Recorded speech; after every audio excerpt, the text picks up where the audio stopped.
Welcome back, everybody. Joey Glanville, the head coach of the Atlanta Falcons, is still with me. Not quite awake, but he's here from the earlier program. We'll be talking with him a little later on. But first, in case you weren't with us earlier, here's what had happened. In the first game yesterday, the Philadelphia Eagles were surprisingly easily beaten by the Washington Redskins. In the second game, Miami and Kansas City played a great match, with the Dolphins coming out on top of the Chiefs, 17-16. And then in our featured game earlier today, the Cincinnati Bengals gave the Glanville-less Oilers a good old-fashioned whooping, 41-14. So in the second round of the playoffs in the AFC, we now know that the Miami Dolphins will play the Buffalo Bills on Saturday, and the Cincinnati Bengals will visit the Los Angeles Raiders on Sunday. The NFC playoff picture is still unclear, as we're still waiting for the Chicago game to end. When we left you, Chicago was leading 10-0 on a Kevin Butler field goal, and this touchdown. Here's Tomczak back. Little flip out wide right. James Thornton, touchdown. There's a happy quarterback. There is a pumped-up quarterback. There is a quarterback whose confidence has grown by leaps and bounds in 1 quarter of football. Then later in the second quarter, John Fourcade replaced the injured Steve Walsh. Morton Anderson then missed a field goal, but he ended the half with this 47-yarder to make the score 10-3 to the Bears.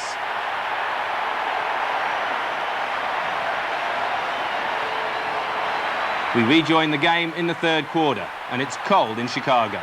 Our match commentators are Vern Lundquist and John Madden. Tomczak.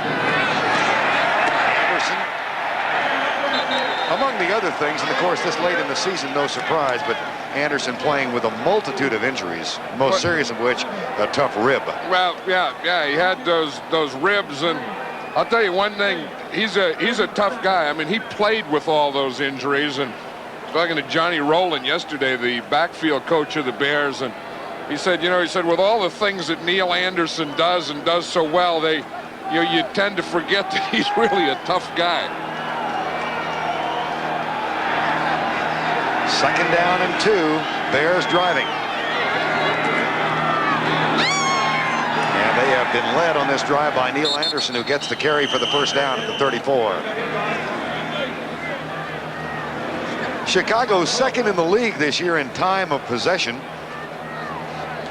And since the first quarter, they have almost tripled the amount of time they've held the football. Well, they all blocked. Like on that last play, Ron Morris was split out to the left, and he came driving in, and he makes a block on a linebacker. I mean, we saw Neil Anderson blocking downfield, and that's one thing about the Bears. All the guys on the team, wide receivers, we saw the quarterback, that they all block.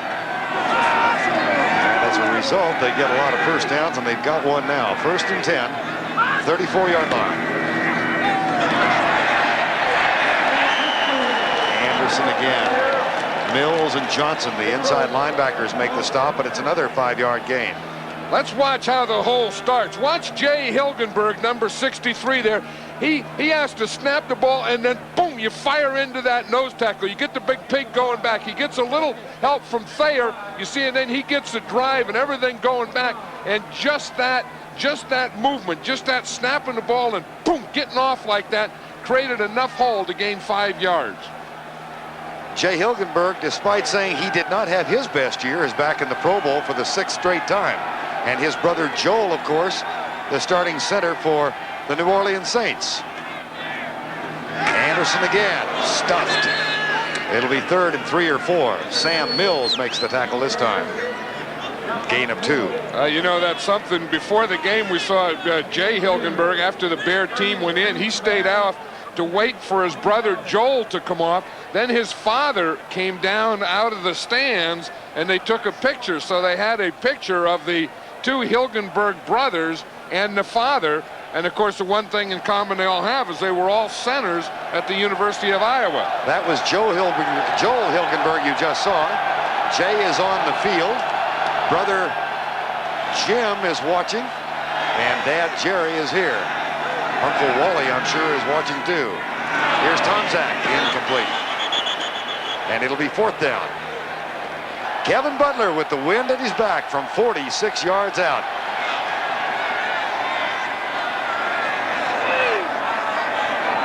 Jerry Fontenot is the center. Whoops. Tomczak had trouble with it. It's blocked and picked up by the Saints. Vince Buck, and he's got room to go. There are no flags down, and we are a point within being tied.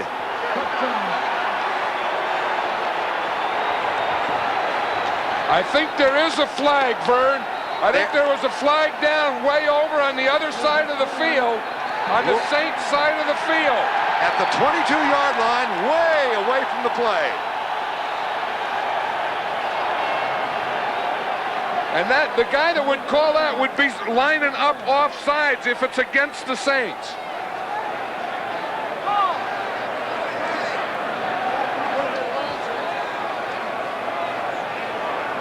Offside. Oh, boy.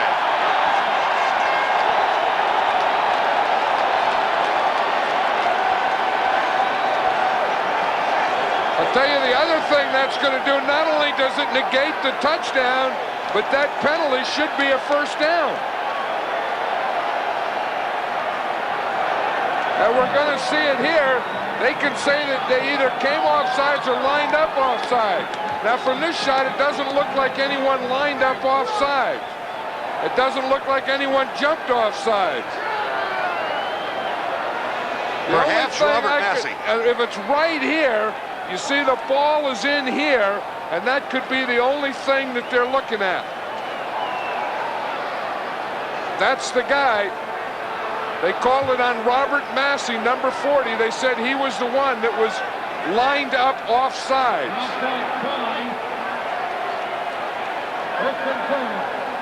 As I said, that not only negated the touchdown, but that gave the Bears a first down. Massey called for offside. And Kevin Butler stays on the bench. Tomczak back in the cockpit. First down. Anderson to the 20. That's a gain of 3.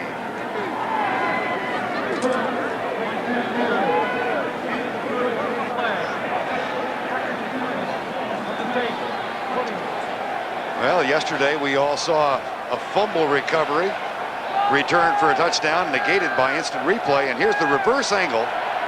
Here he is right here, number 40. Now the ball's on the 28. Now look where his hand is right here. You can see that his hand was lined up over the 28-yard line. Second down and 7 from the 20. 10-3 is still the score. Short setup, Tomczak goes back to the left side and throws it incomplete at the 5. Now that one there was just good defense by the Saints because there was no one open. 3rd and 7 from the 20. And Tomczak on a draw play up the middle. First down at the 11. A gain of 9. Yeah, that's where the Bears have had most running success all day, is right up the middle. On that same play, that draw type of play. And that's what Ditka loves. He loves the running game. And watch that, where they just open up, they just turn their men in, they turn their men out, and that opens a wide hole for Brad Mustard. But they've had most success running that middle area of the field today. Which means Hilgenberg, Thayer, and Bortz are having fun in that center area.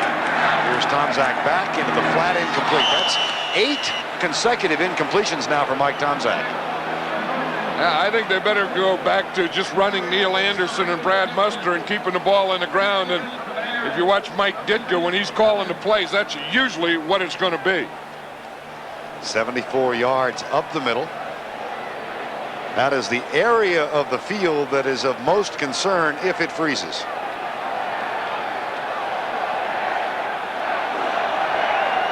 James Coley comes in as an extra tight end. 2nd and 10. 10-3 with 7:44 to go. 3rd quarter.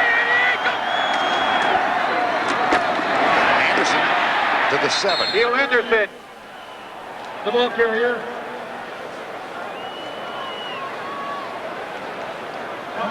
Jim Morris said his team has taken a much more business-like approach to their second appearance in the playoffs. They had that rather gaudy 12-3 record in 1987, but then were blown out by Minnesota. Now he's just hoping his defense can hold here and give his offense a chance at the ball. Yeah, and he had the big chance. I mean, he had the blocked field goal and the touchdown. That got away, and now he could get a little moral lift right here by just stopping him and make him have to go to the field goal.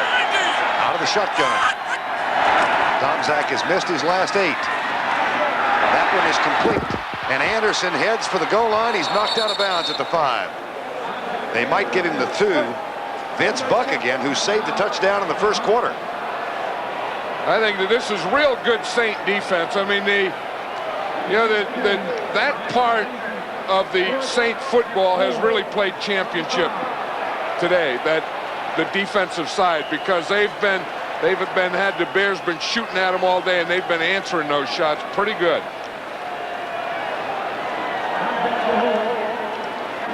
So once again, Butler is on, this time from 22.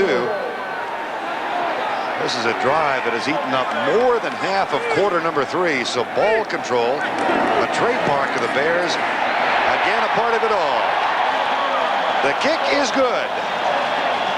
And the Chicago lead is increased to 10. On New Orleans' next drive, they got within field goal range for Morton Anderson, but he was blocked. That left the score at 13-3. And that was the score at the end of the third quarter. We'll be back with the fourth after this break.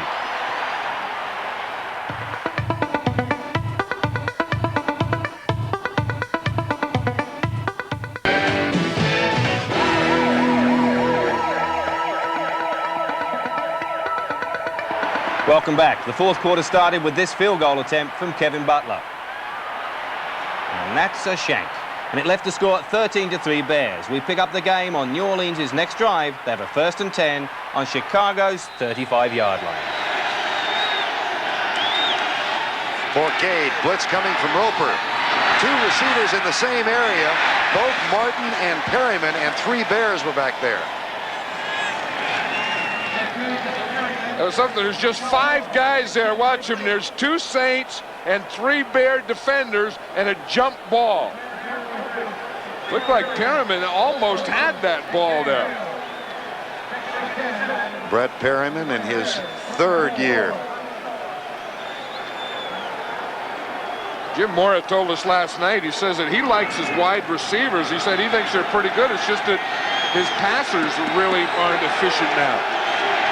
And of course, Forcade not expected to play in this game. Steve Walsh out with a shoulder injury, latter stages of the first half. Forcade, slant pattern, drop. Oh boy, that won't help. He won't like his receivers much after that.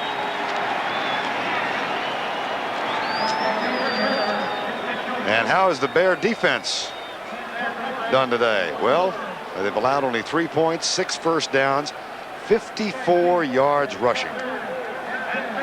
Well, I think that's the thing, because you knew that pass rush wasn't going to be a big thing in this game, and you knew that it was going to be that if the Bear defense was going to play well, they'd have to play well against and stop the run.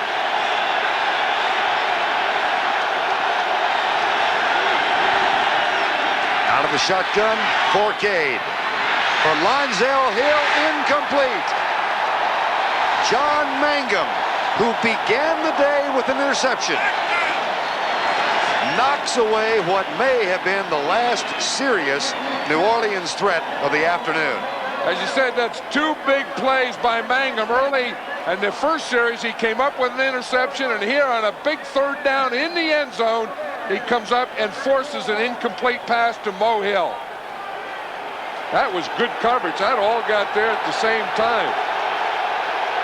Saints are going for it here. 4th and 10, 7:43 remaining.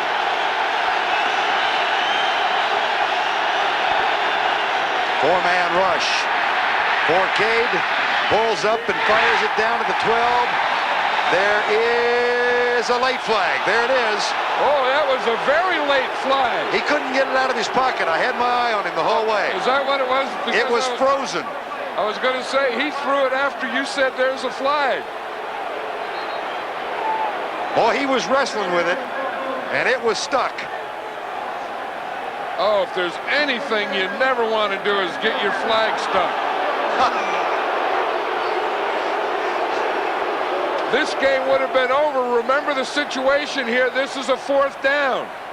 This is a 4th down. They called it right there on Carrier. He did. 1, he was there too early, and 2, he hit him right in the head.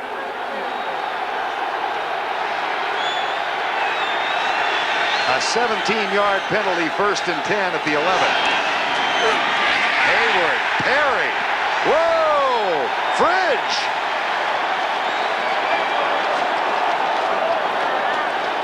That's a heavy meeting. Well, I think they could feel the momentum going away from them. When the 4th down, they get that penalty. I think someone had to say, hey, look, we got to get mad here. If we want to play another week, we can't let these guys do what's going on here. And watch, this is load against load. I mean, there's 2 guys that all their life people have been saying, hey, lose some weight. Incomplete. 3rd and 10. Now we have a fired-up Bear defense. Sometimes you say, oh, they're fired up, they're fired up. This is fired up. But this Bear defense is coming after him. John Forcade with modest numbers. He is 3 of 11. William Perry will leave the field. Mickey Pruitt has come in, as Chicago will go with 4 down linemen, including Pruitt. New Orleans 0 for 6 in 3rd and more than 7. 0 for 7. Is there another flag? Yes. On Carrier again.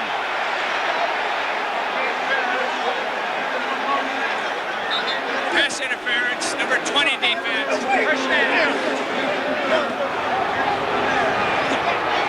But that one is sticking. Here we watch it from this angle, and we see that Carrier was there, and he hit him just before the ball got there. See, the ball isn't there yet. See the contact? You saw the head jolt back? That was the contact, and that was the penalty. This time he didn't get his flag stuck. And John Forcade, he saw that all the way. And to him, that's as good as a completion. 6:56 to go. 1st and goal. Dalton Hilliard with Hayward in front.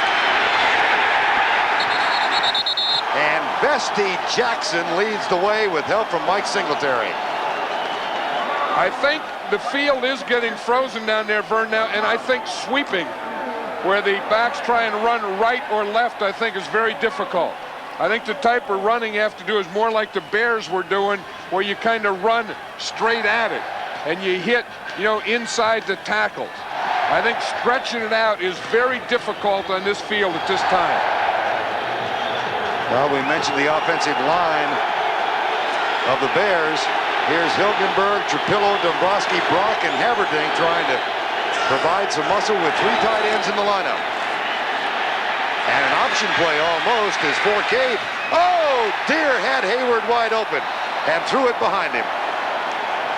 Hayward looked like he didn't expect that at all, like he didn't think that Forcade would look at him.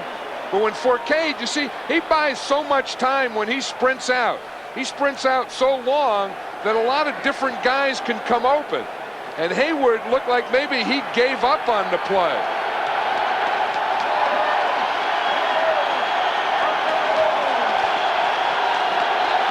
13th play of the drive. 32 of the yards on penalties called on Mark Carrier.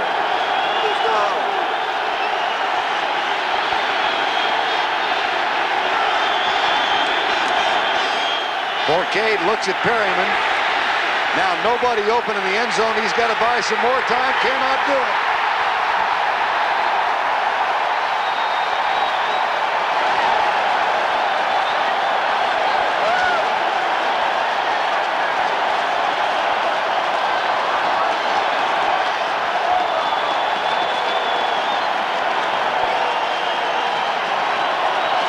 When you talk about plays, Trace Armstrong may have made the play of his career right here. Third down, you see, he not only gets Forcade, but he also went after the ball on that one. Watch John Roper.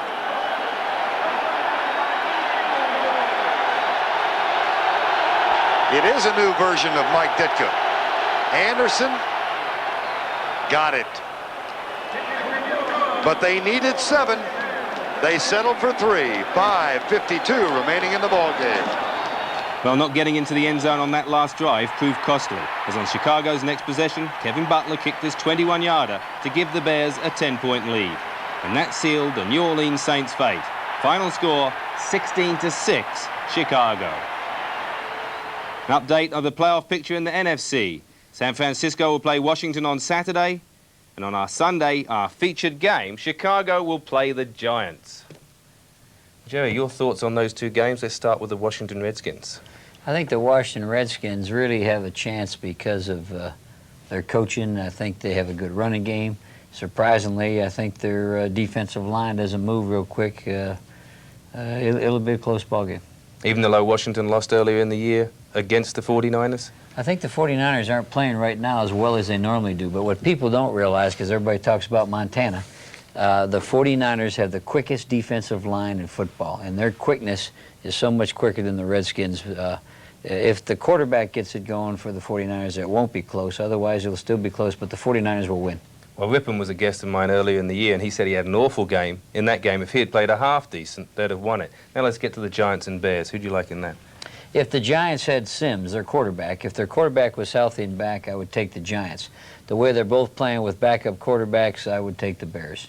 Okay, I want to put you on the spot. Who's going to win the Super Bowl, and which two teams are going to be in it?